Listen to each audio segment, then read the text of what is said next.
Saudações roqueiros, metaleiros, colecionadores, geeks e nerds, eu sou o Eduardo e esse é mais um vídeo do canal do Ebardo. E hoje nós estamos indo para o quinto vídeo do Cover Critique, abordando sobre álbuns com serpentes em suas capas. Estamos no mês de maio, mês 5, então já passamos por outras 4 capas, abordando tanto a banda quanto o álbum e analisando assim com o nosso olhar mais artístico, mais analítico, o que a capa pode simbolizar dentro da musicalidade da banda.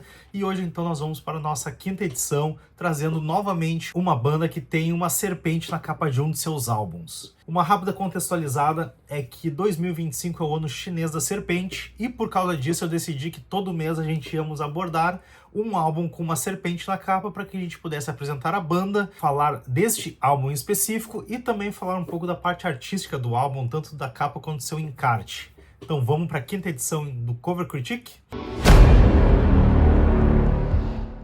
Neste Cover Critique, então, eu quero trazer uma banda sueca. Ela já encerrou atividades, mas tem uma das capas mais emblemáticas que o Brasil teve aqui nos anos 2000, principalmente porque foi uma época que a Hellion veio com tudo, trazendo bandas de fora, e trouxe este álbum aqui que apareceu em grande quantidade nas revistas especializadas, que é o Castle of Yesterday do Reptilian, banda de power metal com muita influência neoclássica sueca, e teve em Castle of Yesterday a capa mais legal da sua discografia pequena de 2 álbuns e meio, 2 álbuns e um EP. Temos sim aqui uma serpente, por isso esse álbum foi escolhido para entrar aqui no batalhão das bandas com capas com serpentes.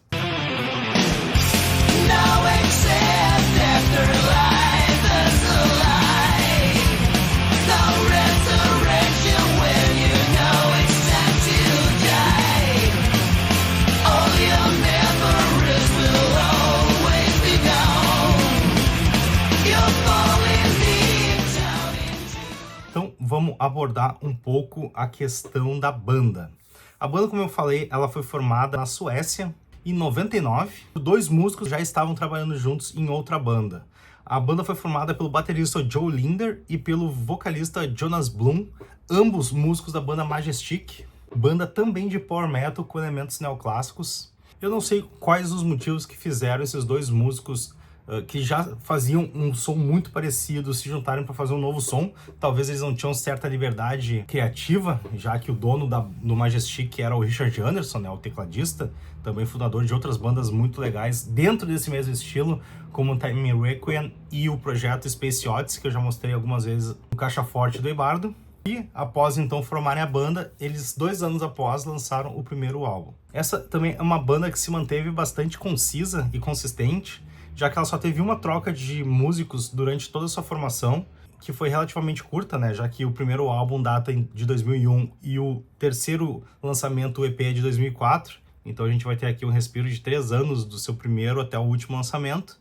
Mas durante 3 lançamentos eles só tiveram uma troca de um integrante, que foi o guitarrista Orvar Wellström, que participou apenas do primeiro álbum, saindo da banda e entrando o Peter Espinosa, então, que gravou o segundo álbum e o EP, e o Peter, que foi parceiro desses músicos também no Majestic. A banda, como eu falei, faz um som bem power metal, mas aquele power metal dos anos 2000, e embora soe em muitos momentos genérica, ela tem alguns elementos bem fortes do neoclássico, principalmente nos trabalhos de guitarra, nas bases e nos solos. Então ela vai ter um acompanhamento muito legal de teclado também. E outro ponto muito forte da banda é o vocal um tanto quanto diferente do vocalista, o Jonas Blum. Ele tem um timbre mais fanho e ao mesmo tempo agudo, então ele acaba abordando as músicas com uma certa roupagem um pouco diferente do que é visto dentro das bandas de power metal. Não acho ele um exímio vocalista. Vou dizer que o tipo de vocal dele, eu acho que quando tu pega esse CD pra ouvir algumas vezes é bacana, mas tem um limite, e depois ele já começa a incomodar um pouco. Então todas as minhas audições nesse CD são até que um tanto quanto curtas, para que eu não enjoe tanto desse tipo de vocal do cara. Eu escutei muito esse álbum quando eu comprei ele em 2000 e lá vai pedrada, e eu gostava bastante dessa vibe que eles traziam, meio leve do power metal, já que ela não é assim regada ao bumbo duplo. E faz muito tempo que eu não escutava esse CD, até trazer ele aqui para esse quadro. E reescutando ele, eu de fato achei o CD mais legal do que eu lembrava. Mas então vamos falar sobre o álbum aqui, o Castle of Yesterday do Reptilian. O Castle of Yesterday é o primeiro lançamento da banda Reptilian. Foi lançado em 2001. quando o Power Metal estava muito em alta no mercado e traz muitas das características que a gente vai sempre encontrar no Power Metal. Como eu comentei, o vocalista ele tem um timbre diferenciado, mas ao mesmo tempo bastante agudo, com alcance bastante extenso. E as músicas todas acabam trazendo bastante também dos elementos do Power Metal, como refrões mais marcantes, alguns coros, bastante arranjo de teclado, criando climas um pouco diferentes e solos magistrais de guitarra. Como eu comentei, a bateria ela não é tão rápida e pegada quanto costuma ser dentro do Power Metal europeu, ainda mais uma banda sueca. E os teclados são sim bastante marcantes. A formação desse primeiro álbum, então, aqui tá uma fotinha dos caras. O vocalista Jonas Blum, o tecladista Thomas Blum, eu imagino que eles são irmãos, os guitarristas Lasse Boskic e Orvar Wenström, o baixista Jonas Reingold e o baterista Joe Linder. Como eu comentei, a única baixa que a formação teve foi a saída do guitarrista Orvar para a entrada do Peter Espinosa. O álbum então conta com 10 músicas, que são uma intro que já emenda para a primeira música, Intro Preludium, seguida da música Oblivion, muito bacana essa música, Castle of Yesterday, Veins of Hell, Skeleton Seals, The Deceiver, a balada Change Your Heart, Steel of the Dagger, que é uma música meio fraca, eu acho que é a que eu menos gostei do álbum, I'll Be Back, Signing Out e Master Plan. Então essa aqui é uma versão nacional que saiu pela Hellion. Como eu comentei, é uma época que a Hellion estava muito em alta, trazendo muito lançamento legal. E um detalhe que eu acho legal também da composição aqui do CD é que a capa tem apenas a imagem e o logo, e o título tá aqui na lateral, ó. É uma balaquinha, mas eu acho interessante. Vamos para a parte boa então agora do álbum, que é a sua capa, essa belíssima capa aqui, super fantasiosa. Quem entende assim um mínimo em relação a estilo e artistas, sabe que nos anos 2000 estourou um artista fortemente, fazendo algumas das capas mais legais de lançamentos daquela década. Já começo dizendo que é um dos meus artistas favoritos, um artista muito foda, um belga, o Eric Philipp, o cara que ficou muito conhecido por fazer as primeiras capas do Rhapsody, Luca Turilli, e o cara não trabalha só com a parte de capas, apenas ilustrações, mas ele também fez alguns dos logos mais legais do mercado também. Vamos dar uma passada rápida para alguns nomes, só para vocês terem ideia do quão foda esse cara é. Ele criou capa e logo do Artention com Sacred Pathways e New Discovery, capa dos álbuns do Advance, No Escape e Heart of Steel, o logo do Avalon, banda progressiva alemã, e as capas de Mystical Places, Vision Eden e Why Now, logo e capa do Azeroth, da banda Azeroth, o logo de Beto Vasquez Infinity, que eu gosto bastante desse logo, não tem nada de diferente, mas eu gosto, esteticamente é muito bonito. A capa do primeiro álbum do Crystal Eyes, World of Black and Silver, a belíssima capa de Terra Nova do Eterna, que tem toda aquela sacada do mundo e da bandeira do Brasil. A única capa bonita da banda Heimdall, The Temple of Dale, que é bem ilustrada, bem épica. As duas capas quase iguais da banda Insania, de Estocolmo, Sunrise in Riverland e Fantasy, sem dizer que ele também fez o logo da banda Insania. As três primeiras capas de Iron Mask, Revenge is My Name, Hordes of the Brave e Shadow of the Red Baron. As capas da banda Iron Fire nos discos Revenge, Blade of Triumph, To the Grave e Metamorphosized. Metamorphosized é uma capa mais feinha, mas as outras eu gosto bastante. As capas e logos da primeira formação, primeiro projeto solo do Luca Turilli, King of the North Twilight, The Ancient Force of Elves, Demon Heart e Prophet of the Last Eclipse. Então todas aquelas artes mais épicas e fantasiosas do Luca Turilli tá na mão do Eric Philipp. Ring of Fire e Edge of the World do Mark Bowles, capa e logo. As primeiras capas da banda Mob Rules, Savage Land de 99, Temple of the Suns de 2000 e Hallowed in Thy Name de 2002. Ele também fez o logo da banda. A banda mais recente, a New Horizon, as capas de Gate of the Gods e Conquerors. As capas de episódio, como eu já citei, Legendary Tales, Emerald Sword Single, o Symphony of Enchanted Lands e, claro, o logo super emblemático do Rhapsody. Antes eles meterem aquele off-fire e cagar todo o logo. Ele é o criador do logo do Sonata Ártica, o logo bonito, né, daquela primeira formação, dos primeiros lançamentos do Sonata. Depois a banda ficou mudando de logo que nem troca de roupa. E é dele a capa de Silence, o segundo álbum de estúdio do Sonata Ártica de 2001. E fez uma outra capa super icônica dentro do heavy metal, que é a Life Among the Ruins de 93 do Virgin Steel. O cara é foda mesmo. O cara é foda, patroa. O estilo dele é bem ilustrativo, né? Quem lembra das capas ou quem vai procurar agora no Google vai ver que vai para uma vibe bem ilustrada, bem colorida também, e ele domina bastante tanto a ilustração como a pintura com lápis e o airbrush, também conhecido aqui no Brasil como o aerógrafo. Ou seja, é uma ferramenta que consegue aplicar também alguns efeitos muito bonitos nesse tipo de arte. Eu acho que tá aí o segredo de como é que ele consegue fazer essas ilustrações ganharem vida. E como eu falei, tem muitas cores, o cara trabalha com muitos elementos fantásticos, não somente nessa capa, mas em várias outras. E aqui um pequeno vislumbre, então, do que a gente tem nessa capa.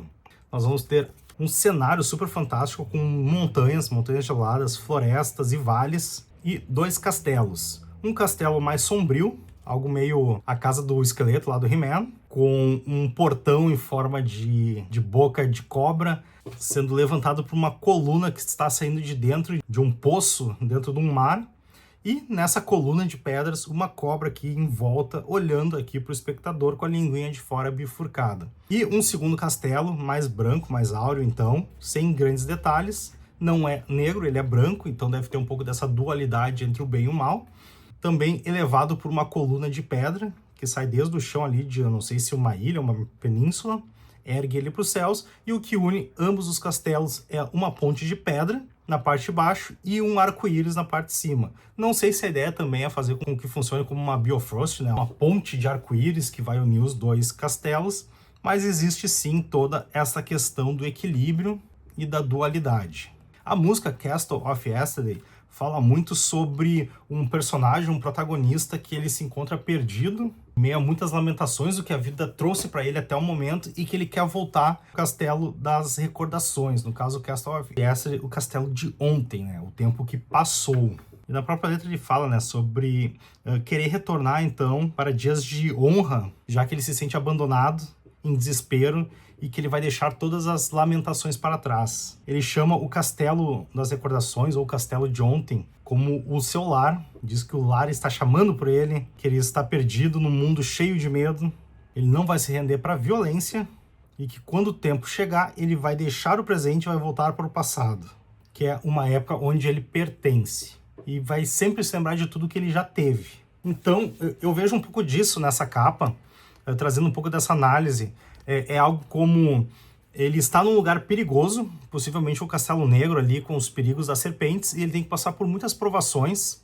Talvez esta serpente na capa mostre um pouco disso. Esse castelo aqui não vai ser fácil de enfrentar, não vai ser fácil de deixá-lo. Nós temos aqui criaturas que vão te segurar, mas se você tiver sucesso na sua busca, você pode chegar até um lugar brando, um lugar calmo, um lugar de paz. E claro, eu gosto muito da arte e do próprio estilo do Eric Philippe. Não sei se essa foi a interpretação que o cara teve, se essa aqui foi apenas uma ilustração comprada, mas acho que essa imagem representa bastante, então, um pouco disso que eu acabei de compartilhar com vocês. Tanto o bem quanto o mal aqui e o caminho para que a gente possa deixar um e ir para o outro.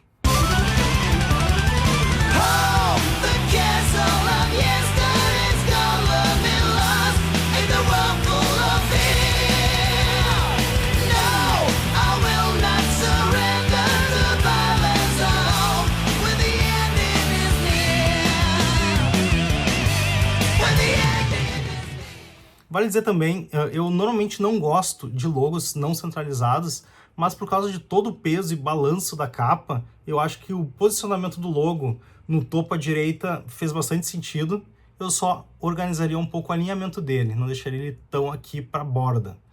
E quanto ao encarte, então, eu particularmente não gosto do encarte, eu gosto da capa, acho uma pintura bonita, mas o que nós temos no encarte aqui é uma paginação bem aleatória, com cores não muito combinantes. Então nós vamos ter, sempre no canto aqui, a foto de um dos integrantes, uma foto pequena.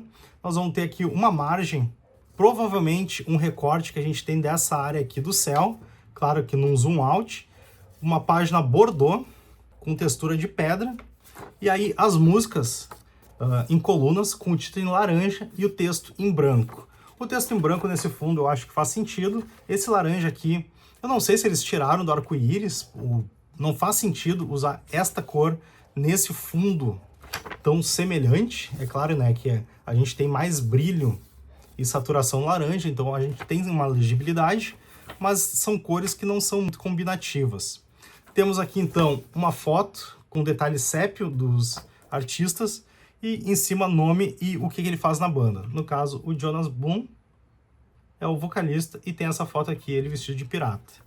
Todas as páginas, então, segue esse padrão, com a diferença que aqui nós temos os músicos centralizados, né, no meio da página e não no topo. Eu acho que aqui ficaria até mais legal se tivesse colocado os caras no meio também. Mas eles quiseram fazer um efeito meio de escadinha. Vai descendo aqui, ó, na boquinha da garrafa e fazendo uma escadinha, já que os últimos dois integrantes estão lá embaixo. Acho que não soa tão legal quanto eles queriam, mas tá aqui então, é uma template relativamente simples. Atrás, então, uma foto dos caras, bem ao estilo que o Ten costuma fazer as fotos. Título do álbum, Castle of Yesterday, com a mesma fonte utilizada no encarte, no caso, no inlay. No inlay nós vamos ter, então, um recorte do Castelo Negro, né, o Castelo das Lamentações, e o seu título. Atrás, mais um recorte do céu, logo, lista de músicas e as informações aqui de gravação que não temos no encarte, nós vamos ter aqui. Como eu falei, é um encarte bem simples, então acaba tendo só as letras e fotos. Acabaram encaixando aqui, então, as informações, como produzido por, engenheiro, masterizado, piriri, pororó. A lombada também não me incomoda, tá? Porque aqui o laranja, ele é contrastante a esse azul escuro e ao mesmo tempo combina com branco. Mas temos aqui um álbum que foi muito ouvido nos anos 2000, não somente por mim, eu acho que muitas pessoas conheceram a banda nessa década e nessa versão aqui da Hellion, lançada aqui no Brasil.